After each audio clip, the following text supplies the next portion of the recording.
Arthur the Rat. Once there was a young rat named Arthur who could never make up his mind. Whenever his friends asked him, he would like to go out with them. He would only answer, "I don't know." He wouldn't say yes or no either. He would always shirk making a choice. His Aunt Helen said to him, "Now look here.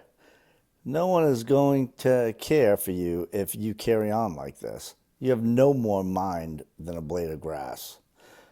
One rainy day the rats heard a great noise in the loft. The pine rafters were all rotten, so that the barn was rather unsafe. At last the joist gave way, and he fell to the ground. The walls shook, and all the rats' hair stood on end with fear and horror. "This won't do," said the captain. "I'll send out scouts to search for a new home." Within 5 hours the 10 scouts came back and said, "We found a stone house where there is room and board for us all. There is a kindly horse named Nellie, a cow, a calf, and a garden with an elm tree." The rats crawled out of their little houses and stood on the floor in a long line. Just then the old one saw Arthur. "Stop," he ordered coarsely. "You are coming, of course." "I'm not certain," said Arthur, undaunted. "The roof may not come down yet." "Well," said the angry old rat, "we can't wait for you to join us. Right about face, march!" Arthur stood and watched them hurry away. "I think I'll go tomorrow," he calmly said to himself, but then again, "I don't know. It's so nice and snug here."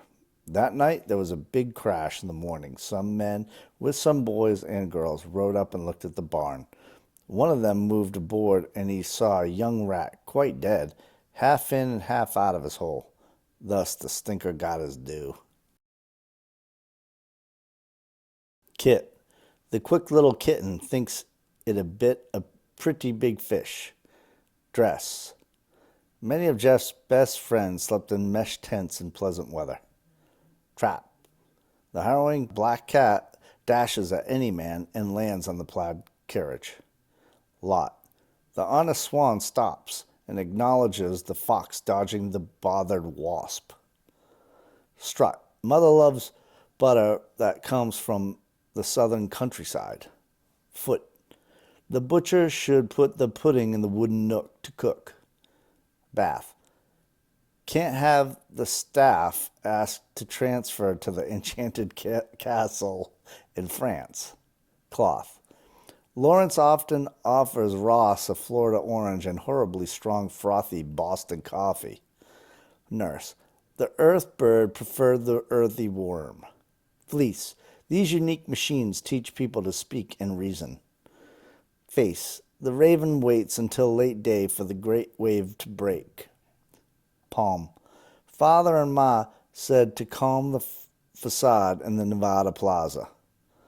Thought. The small walrus caught the hawk in the salty water. Goat. The rose slowly grows in Owen's old grove. Goose. The beautiful music booms and humans move to the groove. Price. The shy writer types at night to fight the silence in my mind. Choice. The spoiled boy hoists the toy from the soil. Mouth. The mountains of flowers crowd the grounds about the house. R. Richard, Wilbur, and Harry are running around the treacherous river. Near. Deirdre's fear seriously interferes with her ideal career. Square. Beware of scarce fairies, rare mares, and scary prairie bears. Start. The Sahara party marvels at the far star on the safari. North. Laura's warm aura reforms Thor's horse for the important war. Force. The adorable boar snores hoarsely and notoriously hoards imported pork. Cure. The tourist endures rural tours of Europe and procures gourmet bourbon. Happy. The coffee, salami, spaghetti, and macaroni are ready. Letter. Sugar covers the tiger's whiskers. Comma. Bertha's and Cinderella's saga is a drama. R. Richard, Wilbur, and Harry are running around the treacherous river. L. Linda and Allie pull belly muscles laughing laboriously. N.G. The singing mockingbird is swinging on the ring and dings the awning. TH. The thespians gather and breathe 3 authentic breaths together. H. Harry and Hillary happily harvest heaps of herbs behind the beehive. Yod. The cute, dutiful blue cuckoo resumes cooing suitable tunes enthusiastically. W. Will and Drew whistle when the wind blows between the whimsical weeping willows. Ing. Miss Fanning is walking and hiking in Wyoming. S. Susie lives in her sister's house on East Street with her Siamese cats and Siberian husky dogs.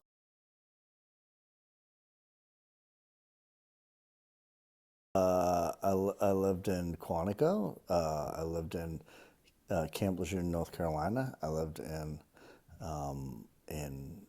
East Falmouth, Massachusetts. I lived in. Oh, I'm sorry. Probably a year or two Quantico, 2 years Camp LeJeune.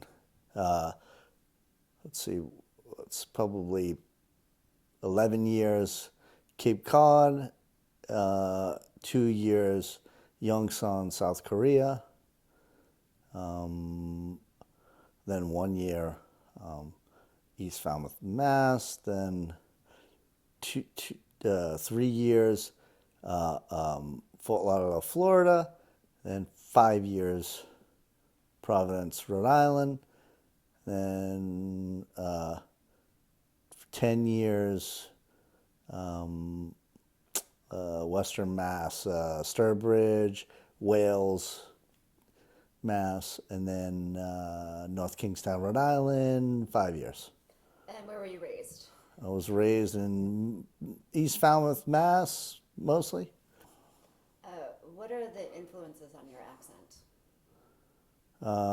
Family and friends, probably, and region. And what do you think about your accent? I think it's a little unusual for a Boston accent because sometimes I change accents depending on who I'm talking to or where I'm at.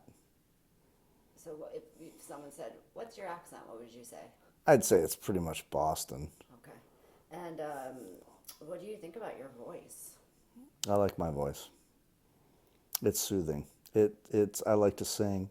I like to I like to bust chops, and I like I like to talk.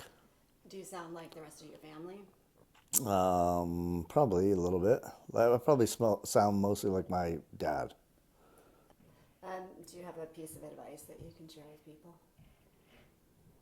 or that was given to you?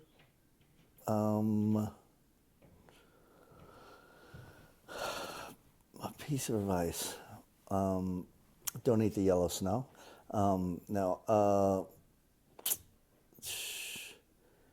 To always do what you love. Even with work, with anything. Always do something in life that makes you happy, because essentially you'll never work a day in your life. Can you tell me about a moment where you felt most authentic? When do you? When I feel most authentic, maybe when I had gotten into the show at the Corning Glass Museum, and I was doing a performance there with some of the musical instruments that I made, because I think a lot of people hadn't seen that before, and it was real. I think it was really interesting for people. People had a lot of questions for me, and I felt really alive playing the instruments and seeing kind of the amazement on the audience's face. What's a family tradition that you have? Yeah, I would say lots of photos. We do family, a family photo. But no, we have a lot of holiday. We spend a lot of holidays together, and a tradition. I guess the Christmas, setting up the Christmas tree is a pretty standard holiday tradition in our lives. All right. Yeah. Thank you very much.